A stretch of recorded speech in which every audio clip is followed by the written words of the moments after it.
Арабаңыздар, урматтуу көрүүчүлөр, бүгүн биз Санарип өнүгүү министри Дастан трансулуттук корпорациясы ачык акционердик коомунун мурдагы башчысы Талантбек Иманов тууралуу сөз кылабыз. Андыктан бизден алыстабаңыздар, кызыктын баары алдыда.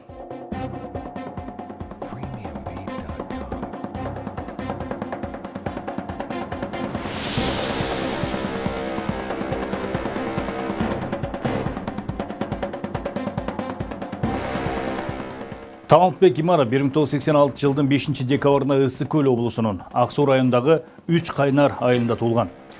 Жогорку билимди Жүсүп Аласан атындагы Кыргыз улуттук университетинин юридикалык факультетин бүтүргөн. 2005-2008 жылдары Кыргыз Республикасынын куралдуу күчтөрдүн улуттук гвардиясынын катарында ротанын старшинасы болуп кызмат өтөгөн. Эмгек жолу 2008 жылы Дастан заводунун коопсуздук кызматында башталган. Ал жакта 2 жылга жакын иштеген. Кийин Газпром нефть Азия ишканасында эмгектенген. 2011 жылдан тарта Улан ишканасынын директорунун орун басары, кийинчерээк директорлук кызматты да аркалаган. Бул ишкана Дастан заводунун курамына кирет жана Ысык Көлдөгү торпедаларды сыноо тарамагында алектенет. Уланды башкаруу менен бирге Иманов Дастан заводунун өнүктүрүү боюнча директору кызматында аркалаган. Ал эми 2020 жылдын март айынан тарта Дастан компаниясын жетектеген.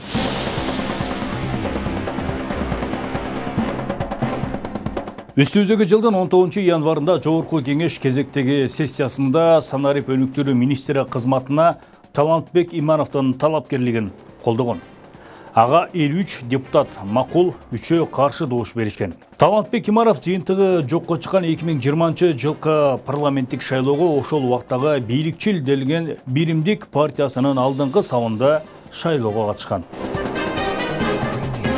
Талапкер партиянын шайлоо фондуна 1,5 миллион сом каражат которгон. Имановдун 2010 жылга чейин Кыргызстандагы энергетика тармагындагы коррупцияга байланыштуу аты аталган Алексей Ширшов менен жакындыгы тууралуу маалымат каражаттарында бир канча жолу жазылып, ал тургай журналисттер иликтеп чыгышкан.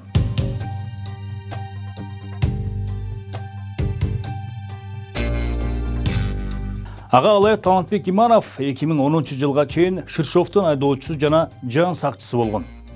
Апрель инкылабынан соң Ширшов өлкөдөн качып кеткен учурда анын үйүндө жашап жүргөнү да айтылган. Буга чейин жалпыга маалымдоо каражаттарынын бири 2022 жылдын 11 майында Алексей Ширшов, Талантбек Иманов жана Нурлан Байымбетов аттуу жаран Дастан ишканасынын жетекчиси Эрик Апышев менен жолуккандыгы тууралуу жазып чыккан. Алексей Ширшов Апышевка таандык деген кызматтык унаа менен Дастан ишканасына барган. Мындан тышкары журналисттер иликтеп чыккандай, эл арасында энергобарон лакабаты менен таанылган Ширшов министр Талантбек Имановдун Мерседес үлгүсүндөгү автоунаасы менен Бишкекте жүргөнү айтылат. Анын машинеге отуруп кетип бара жатканы да тасмага тартылып алынган.